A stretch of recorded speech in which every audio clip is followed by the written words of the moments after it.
sometimes some people just don't know how to place that English. They say they want aggressive dog. I guess what they want is a dog that has balanced temperament, that knows when to bring out the beast and when to tame the beast. And it has nothing to do with breeds. First off, I like to see dogs as, part of the family. When you buy a living thing, not for livestock, obviously, to be part of your house, even if you buy it for security, pets, companionship, I like to see it as part of the family. When you have a security man at your gate, it's a human being. He's part of the family. You feed him, you make sure he's okay, health balance, and all of that. So it's the same way when you buy a puppy or a dog, you should see them as part of the family and not just some animal. After all, over science talk say we say for being animals, higher animals, and like the same. Thank you so much for that. So what's the importance? I believe having this emotional attachment to these lovely creatures is very important, right? So what exactly is the importance? If you can list like 5, just let us know exactly. Well, I can talk about the importance, but maybe not list like 5. Okay. It's important to have an emotional attachment to your dog because, emotions rule the world. You are what you feel. So if you have a dog, for instance, in your house, you don't know what the dog is feeling because it cannot communicate with you in words. It cannot talk to you. So sometimes the communication that we have with these pets is emotional. Sometimes you feel that this dog is sad, this dog is not happy, and the dog looks at you and it says, oh, my owner is happy today. For me, the emotional attachment I keep preaching about is a form of non-verbal communication. Wow. And communication is very, very important, between living things. Very important. So in this case, between man and his friend. I like to call them my friends. Okay. So if you can develop an emotional attachment, and you guys understand each other, I believe that a lot of things will go just right. Because when you have a dog and you say, this dog doesn't understand English, he doesn't understand how to do this, he's not trained, blah, blah, blah. I mean, it's a dog. You are not trained to be a dog, the same way the dog is not trained to be a human. So, in as much as a dog can hear, sit, stand, come, the dog has tried. I mean, do you understand what woof means? I mean, we don't even try to learn doggish, but we want the dog to learn English. So, I guess the common ground for that kind of communication will be through emotions. So that's why I'm always preaching about, creating an emotional bond, emotional communication mode and attachment with your dog. And besides, if you are invested emotionally in anything, you would like to see the thing prosper. You would like to see the thing grow. Yeah. So that's it. Awesome. All right. So let's talk about dog breeders and dog lovers. There are some persons that are dog breeders that should not be dog breeders. Okay. Now, probably they started by just loving dogs, but then they just got into the business of it and it's not really working for them. So what do you have to say about this? Is there a balance to it? Is it that they should just stick to loving dogs and not breeding? Or what do you have to tell them? Okay, first, it all boils down to purpose. You have to have the right purpose for anything you choose to do in life. Dog breeders, dog lovers, they both have what they contribute to the development of dogs. Yeah. First of all, for dog breeders, I like to say their primary purpose should be about improving breed standards. Yeah. Of course, there's room for profits when you take it as a business, but I believe that as a dog breeder, you should have the mindset of improving, the standards of breeds. You should have the mind of, making these breeds available to more people that want to buy. I mean, if there are no dog breeders, we won't have dogs to buy. You understand? Then for dog lovers, Dog lovers like me, they're just a set of people that say, okay, oh, we choose this animal, we choose to sacrifice some of our attention, our time to the social, mental development of these dogs. We might not be very, very interested in the breeding, repopulating the species, but at least if I choose to have 1, 2, or 3 dogs, it's kind of a big deal. There are billions of dogs in the world. You choose to have 1, 2, or 3. I mean, it's a big deal. Yeah. And like I say, when you put your emotion into it, you can say, okay, I might not be able to give all the dogs in the world the kind of life that they would want. But you see, these ones that I've selected to call my own, I have to do everything in my capacity to make sure that they are loved and also balanced in terms of behavior, social, and mental capacities also. Yeah, that's really beautiful. I really love what you do. And considering the fact that you're a dog lover, yeah, but you don't just have dogs that are not looking good. Like, look at this boy, it's looking very good. So you have pedigree dogs, even if you're a dog lover. So I want you to talk about the importance of having pedigree dogs even as a dog lover, because people think it's just dog breeders that should, breed pedigree because of breeding sick. But what's the importance of having pedigree dog even as a dog lover? Okay, first of all, I think a lot of people don't understand what it means when a dog is called a pedigree dog. Okay. Pedigree is basically ancestral documentation of that particular dog up to like 3 or 4 generations. Yeah. And it's important to know where you're from. You're in Nigeria. I mean, if your parents are Igbos, you know where you're coming from. If one of your parents is Igbo, the other one is Yoruba, then their parents are also crisscross. At least you know your history. It's also important to know the history of these dogs. I once bought some dogs and they were very, very lovely. I invested a lot of time, energy, resources into them, and they got to a certain age, they started getting ill. Oh my God. Treating them, as in the treatment was just coming after one after the other. You treat this one comes out. You treat that, this one comes out. And when you have that emotional attachment to your dog, you just don't want them to suffer. You keep spending money, then eventually they die. When you buy a dog, you expect that the dog should live with you for like 10 to 14 years. And after 2 years, you're just gone. The expectation has been cut short. You've lost a friend. Then I started understanding the importance of pedigree. When a dog is properly documented, you see the lineage. You can be able to tell that, okay, this dog is a product of inbreeding.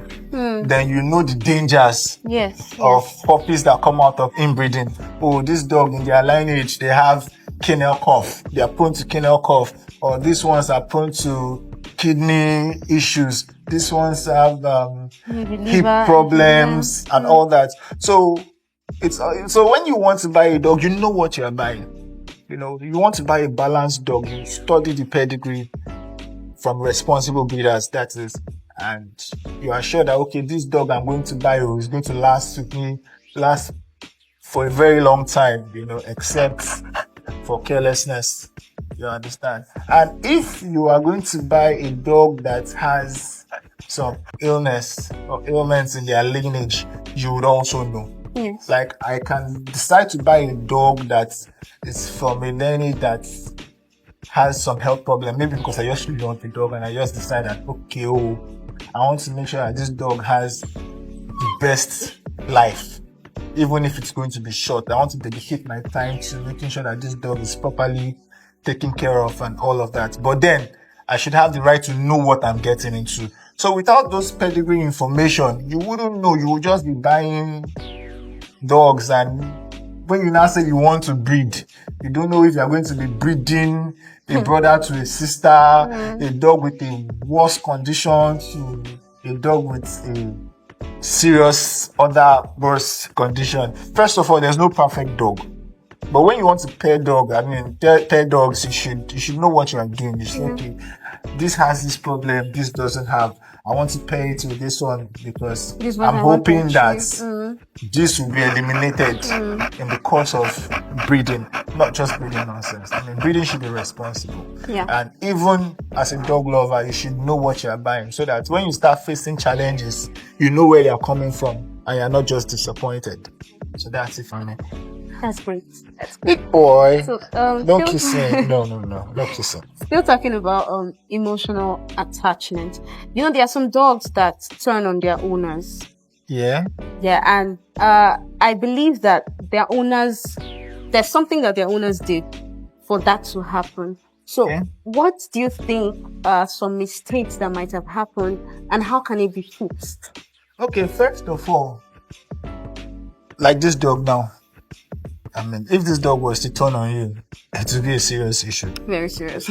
We have dog trainers that specialize in, behavior, good behaviors of dog. But this is what I'll always say. If you show a dog love from beginning, I mean, love you only bring love. It's what you put in that you would get out.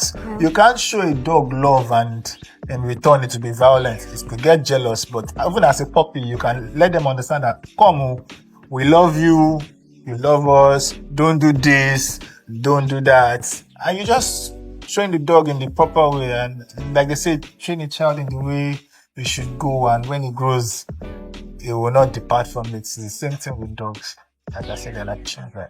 So what you give in is what you get. If you show a dog love, I mean, it will love you back. I've seen some stray dogs that are very, very dangerous, very hostile. Just a little love, daily. And you will be surprised that that same wild animal will turn to a teddy bear. Look at this dog now. It have one of the strongest bite force, but look at me playing with its teeth, and it's here with you. It's not attacking you. So basically, it is what you want from a dog that you give. You get. You put in love, you get love. You put in hostility, you get hostility. You put in animosity, you get animosity. I mean, if you have a puppy and you keep on beating the puppy right from time, I mean, when it grows and it's able to fight back, it will fight back. Yes, sure, it will. I mean, if you cuddle your dog right from time when it's small, when it grows, It will want that it will want to cuddle. Yeah. If you introduce your dog to people and teach it to be social right from small, when it grows, it will not depart from it. So it's basically garbage in, garbage out. Treasure in, treasure out. All right, so our last question. Yeah. Now, Nigerians, let's bring it down to our home. Nigerians love aggressive dogs. Like you see someone that their puppy can be 3 months, 4 months, and they will tell you that this dog is not aggressive. It does not bark at strangers and all of that. I think they are tampering with the emotional state of this dog. Okay. Right. So what do you have to say about this? Okay, first, you said Nigerians love aggressive dogs. I like to disagree. I don't love aggressive dogs and I'm Nigerian. Let me ask, do you love aggressive dogs? I don't. Are you not Nigerian? I am. But So then most of them say that, like I've heard a lot of persons say they want aggressive dogs, they love aggressive dogs and all of that. Like I said, it all depends on your purpose for getting a dog. We all have different purposes. So if your purpose is security, you might want an aggressive dog. But I think what people really want is a mentally balanced dog. A dog that is sociable. A dog that knows when something is a threat and when something is not. Sometimes some people just don't know how to place that English. They say they want aggressive dog. No. I guess what they want is a dog that has balanced temperaments and knows when to bring out the beast and when to tame the beast. And it has nothing to do with breeds. I've seen some huggy bunny Rottweilers. I mean, bullies now, like bullies. A lot of people are afraid of bullies, but I mean, we've been here. It has not shown any sign of aggression towards you in the course of this interview. You get? And I've seen some ruthless American Eskimos. They will bite you. I mean, those dogs are supposed to be pets now, but they will bite you. As in, I've seen. So it all depends on how you train it to be. A dog is basically what you train it to be. If you train it to be easy, it will be easy. If you train it to be wild, it will be wild. So we have the owner syndrome showing on the dog. So like dogs are an expression of their owners. Yes, they're an expression of their owners. Perfectly. It's like children to their expression of their guardians or parents. Yeah, as the case may be. Awesome. This has been beautiful. All right, sir. So I'm curious. I'm really curious. Do you have a favorite breed? A favorite breed will be none. I don't have a favorite breed. I love all dogs. All dogs are beautiful. You know, for me, I like to see my favorite of dogs in relation to their personality. It's like human beings. You are black, you are white, you are Asian. I can't say this is my favorite person because it's Asian, or this is my favorite person because she's black. You know, I like to judge people by who they really are, by their personality, by their temperament. It's the same thing with dogs. I could have a Nigerian Shepherd, a Bully, a German Shepherd, a Caucasian Shepherd, a Chihuahua. It depends on the personality that dog brings that will make me say, oh, this is my favorite dog. Not because of the breed, but because of what the dog carries inside of it. And I tell people, when you want to buy a dog, you just want to choose any dog. A dog has the right to choose you also. Oh, wow. Of course, a dog has the right to choose you. I mean, there are some times you just want to buy a puppy because it's barking and it's showing that, I get ginger. The dog hasn't chosen you rather. The dog hasn't chosen you. But there are sometimes you want to buy a dog, you just look at it, the dog looks at you. There was a time I wanted to buy a puppy from a group of puppies. I think then it was with Alpha Farms, and it just opened where the litter was. And there was just this one dog that was just looking at me. The rest were jumping, and the dog was just looking at me. If I move, it will move. It was just looking at me curious, and I came close. The rest were just jumping on my body, and that one just came, and it was looking at me, and I was looking at it. At that point, I knew that it was a dog. It was more like a connection. You know? So for me, it's about the connection you have with any particular dog. It doesn't necessarily mean that it has to be breed specific. So today, I might love this dog more. Another day, it might be another breed. Another time, rather. You get, so it depends on the personality that the dog brings.